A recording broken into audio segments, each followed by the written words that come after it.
I love you জান। উম, ইস, হয়েছে। আর আদর দেখাতে হবে না, যাও। কেন?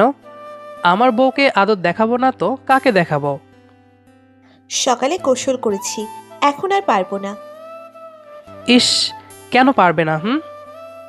যতই ফোলানোর চেষ্টা করো হবে না। যাও, দূরে থাকো। আমার বউকে যখন ইচ্ছা আদর করব, বুঝছো? না, হবে না তো। আপনার জন্য রোজ রোজ সকালবেলা আমি গোসল করতে পারবো না। এই ভর দুপুরে তো নাই। আমি আদর করব, ব্যাস। দেব না আদর করতে। আমি জোর করেই করব। জোর করেও হবে না। আর এই শীতের মধ্যে আমি আম্মুর কাছে ঘুমাবো। কেন কেন? ওই, তাহলে আমার শরীর গরম করবে কে? কেন, কম্বল আছে না? কম্বলে হবে না। আমি বিয়ে করেছি কি বউ রেখে কম্বল দিয়ে শরীর গরম করতে? তাই তো। আম্মু তো তোমাকে তার কাছে ঘুমাতেই দেবে না। বলবে, যাও মা, স্বামীর ওপর রাগ করতে নেই, যাও ঘরে গিয়ে ঘুমাও। ইস, আমি আম্মুর মেয়ে বুঝলা। আমি আম্মুর কাছে ঘুমাইলে আম্মু আমায় কিছুই বলবে না।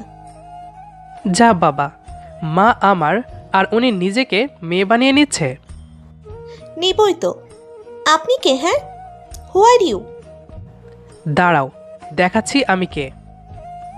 এই বলে জোর করে নীলাকে বুকে টেনে নিল আরিয়ান। ওর ভালোবাসার চাদরে মুড়িয়ে নিল নীলাকে। নীলাও আরিয়ানের বুকে মাথা রেখে ভালোবাসার পরশ লুটে নিচ্ছে। এভাবেই চলে ওদের দুষ্টুমিষ্টি ভালোবাসা। নীলা চাই আরিয়ান ওর ওপর জোর প্রয়োগ করে ভালোবাসা আদায় করুক, তাই ওর কাছে থেকে দূরে দূরে থাকে। কিন্তু মনে মনে চাই আরিয়ানের খুব কাছে থাকতে। আর আরিয়ান চাই নীলার ভালোবাসায় শিখতে হতে, তাই মাঝে মাঝে ওকে রাগিয়ে দেয়, আবার রাগ ভাঙায়, যাতে নীলা তাকে আরও বেশি ভালোবাসে। তাই ওর মাথায় দুষ্টু বুদ্ধি উদয় হলো, নীলাকে এখন রাগিয়ে দেবে। এই পাখি, বলো বাবু। তুমি কি সত্যি আম্মুর সাথে ঘুমাবে? ঘুমোবই তো। রোজ রোজ তোমার অত্যাচার সহ্য করতে পারবো না। কি? আমি অত্যাচার করি? করোই তো, ফাজিল কোথাকার। ওকে, ঠিক আছে, আজ থেকে পার্সোনাল রুগী ভিজিট করতে হবে। ওকে, তাই কইরেন। দেখি তো কোন রুগীর অ্যাপয়েন্টমেন্ট করা যায়। আরিয়ান কোনো ডাক্তার নয়, কিন্তু নীলাকে রাগানোর জন্য বলে সে পার্সোনালি অন্য মেয়ের সাথে লাইন মারবে। মোবাইল বের করে ওর স্কুল জীবনের বান্ধবীর সাথে তোলা পিকগুলো দেখছিল। নীলাকে ফেলে মোবাইলের দিকে মন দেওয়াতে নীলা রেগে যায়। টান দিয়ে মোবাইলটা নিয়ে নেয় নীলা। তখন ওর বান্ধবীর সাথে ডুয়েট পিকগুলো দেখছিল। মোবাইল স্ক্রিনে এগুলো দেখে নীলার ভীষণ রাগ হয়। মোবাইলটা আছাড় মারে। রাগে ফুপাতে থাকে নীলা। ওর চোখ দুটো ঝলঝল করে ওঠে। রাগলে নীলার মুখখানা লাল টমেটোর মতো হয়ে যায়। এখনই কেঁদে দিবে এমন অবস্থা। রাগ করে থাকতে পারে না, মুহূর্তেই শেষ হয়ে যায়। আরিয়ান কাছে গিয়ে আদর করতে চায়, ওকে সরিয়ে দিয়ে নীলা বিছানা থেকে উঠে যায়। চোখ মুছে ঘর থেকে বেরিয়ে যাওয়ার জন্য পা বাড়ায়, আর আরিয়ান পেছন থেকে হাত ধরে ওর। হাত ছাড়িয়ে নেয়। এই, খবরদার স্পর্শ করবে না আমাকে। কেন? আমার বউকে আমি স্পর্শ করব না তো কাকে করব? অন্য মেয়ে আছে না, তাদের কাছে যান। তাই? সত্যি অন্য মেয়েদের কাছে যাব? না স্পর্শ করব না? না না না, আমাকে স্পর্শ করলে আমার মরা মুখ দেখবেন। নীলার এমন রিয়্যাক্ট করায় হতভম্ব হয়ে যায় আরিয়ান। নীলাও বিস্মত। কি করে ওর মুখ থেকে এই কথা বের হলো? ও নিজেকে বিশ্বাস করতে পারছে না। এভাবে রিয়্যাক্ট করাটা ঠিক হয় নাই। আরিয়ান অনেক কষ্ট পেল। কি বলবে নীলাকে বুঝতে পারছে না আরিয়ান। ফ্রেশ হতে বাথরুমে চলে গেল। আরিয়ান বাথরুম থেকে বের হতেই নীলা ওর কাছে গেল।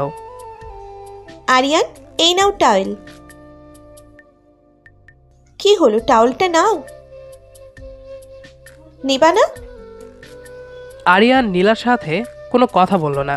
আর কথা বলবেই বা কী করে? নীলা যে অনেক বড় একটা কসম দিয়ে ফেলেছে। নীলাকে যদি আরিয়ান স্পর্শ করে তাহলে নীলার মরা মুখ দেখবে। আরিয়ান কোনো কথা না বলে পাশ কেটে রুমে চলে গেল। নীলা পেছন থেকে ডাক দিতে গিয়েও পারল না। অফিস থেকে ফিরেই ভালোবাসার খুনসুটি, আর এর মাঝেই ঘটে গেল মান অভিমান। নীলার শাশুড়ি ডাক দিল। বৌমা, আরিয়ানকে খাবার দিছো? টেবিলে খাবার দাও মা, আমিও দুমুঠো খাই, বেলা তো আর কম হলো না। নীলা শাশুড়ির ডাকে ডাইনিং রুমে চলে গেল। খাবার সার্ভ করছে। আরিয়ানকে সরি বলতে হবে, ওর এভাবে রিয়্যাক্ট করাটা ঠিক হয়নি। নিজের ভেতরে ভেতরে পুড়ছে এখন। কিছুক্ষণ পরে আরিয়ান রেডি হয়ে বের হবে। এই কোথায় যাচ্ছ? অফিস থেকে জরুরি ফোন আসছে, তাই এখনই যেতে হবে। ও আচ্ছা, খেয়ে যাও। সময় নেই, পরে খাবো। এই শোনো। নীলার ডাক না শুনেই বেরিয়ে যায় আরিয়ান। বাইক স্টার্ট করে বেশ গতিতে চালিয়ে যায়। নীলা ফোন দিচ্ছে, কিন্তু ফোনও অফ। বেশ চিন্তায় পড়ে গেল নীলা। দুপুরে না খেয়েই কাটিয়ে দিল। একটু পর পর আরিয়ানকে ফোন দিচ্ছে, কিন্তু আরিয়ানের ফোন অফ। আরিয়ানও অফিসে গিয়ে মন খারাপ করে বসে রইল। নীলা সারা বিকেল যন্ত্রণার আগুনে পড়ছে। কি করলো এটা? কেঁদে কেঁদে চোখ লাল করে ফেলেছে নীলা। আরিয়ান প্লিজ, লক্ষ্মীটি ফোনটা খোলো। তোমার নীলা খুব কষ্ট পাচ্ছে বাবু, প্লিজ পাশে আসো। আরিয়ানের ফিরতে বেশ রাত হলো। ও নর্মালি সন্ধ্যার ভিতরেই বাসায় চলে আসে, কিন্তু আজ এত দেরি করায় নীলা ভেঙে পড়ে। বুকের ভেতরে কষ্টের পাহাড় বড় হতে থাকে। নিজেকে কিছুতেই ক্ষমা করতে পারছে না। কলিং বেল বাজার সাথে সাথে দৌড়ে গেল নীলা। এত দেরি হলো যে? কাজ ছিল, তাই দেরি হয়েছে বলেই ভেতরে চলে গেল। আরিয়ান নীলাকে যে এড়িয়ে যাচ্ছে তা বেশ ভালোই বুঝতে পারছে নীলা। কি করবে বুঝতে পারছে না। আগে আরিয়ান অফিস থেকে ফিরেই ওকে আদর করে কপালে ভালোবাসার পরশ বুলিয়ে দিত। আজ দেয়নি। বুক ভেঙে যাচ্ছে ওর। সোজা রুমে গিয়ে আরিয়ানকে জড়িয়ে ধরে কান্না জুড়ে দিল। প্লিজ বাবু, আমাকে ক্ষমা করে দাও, আমি ভুল করেছি, প্লিজ আমাকে ক্ষমা করো। আরিয়ান কোনো কথা বলছে না। আরিয়ানের বুক থেকে মাথা তুলে নীলাভ হাত জোর করে মিনতি করে। প্লিজ সোনা, রাগ করে থেকো না। তুমি জানো না তোমার নীলা তোমাকে কত ভালোবাসে। আমাকে ক্ষমা করে দাও না প্লিজ বাবু। দুহাতে আরিয়ানের গালে স্পর্শ বোলাই নীলা, চোখে পানি। এবার নীলার চোখে চোখ রাখে আরিয়ান।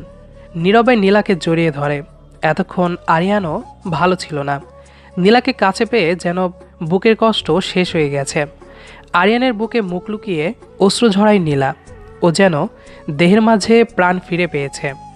নীলার গাল বেয়ে ঝরে পড়া নোনা জল আঙ্গুল দিয়ে মুছে দেয় আরিয়ান। কতটা কষ্ট হয়েছে আমার তুমি জানো? তুমি আমার মুখের কথাটাই শুনলে। তোমার নীলার মনের খবরটা জানো না তুমি? তাই বলে তুমি আমাকে ওইভাবে বলবে? তো তুমি অন্য মেয়েদের কথা বললে কেন? তুমি জানো না আমি তোমার পাশে অন্য কাউকে সহ্য করতে পারি না, অন্য কোনো মেয়েকে দেখতে পারি না। তোমাকে আমি কারোর সাথে শেয়ার করতে পারবো না, এক মুহূর্তের জন্যেও না। সরি সোনা, আমি তো তোমাকে রাগিয়ে দিতে চেয়েছিলাম। না রাগলে তোমার এই ভালোবাসাটা পেতাম? ফাজিল, শুধু কষ্ট দেয় আমাকে। নীলার কপালে ভালোবাসার পরশ বুলিয়ে দেয় আরিয়ান। দুজনের মনের মাঝে কেবল ভালোবাসার শীতল হাওয়া বয়ে চলছে। ভালোবাসার চাদরে নিজেদের জড়িয়ে নিল আরিয়ান আর নীলা। আমাদের আজকের এই দুষ্টি মিষ্টি ভালোবাসার গল্পটি আপনাদের কাছে কেমন লেগেছে সেটি অবশ্যই কমেন্ট করে জানাবেন। নিয়মিত এরকম ভালোবাসার গল্প শুনতে আমাদের পেজটি ফলো করে আমাদের সাথেই থাকবেন। দেখা হবে আবারও নতুন কোনো গল্প নিয়ে। সে পর্যন্ত সবাই ভালো থাকুন, সুস্থ থাকুন। ধন্যবাদ সবাইকে।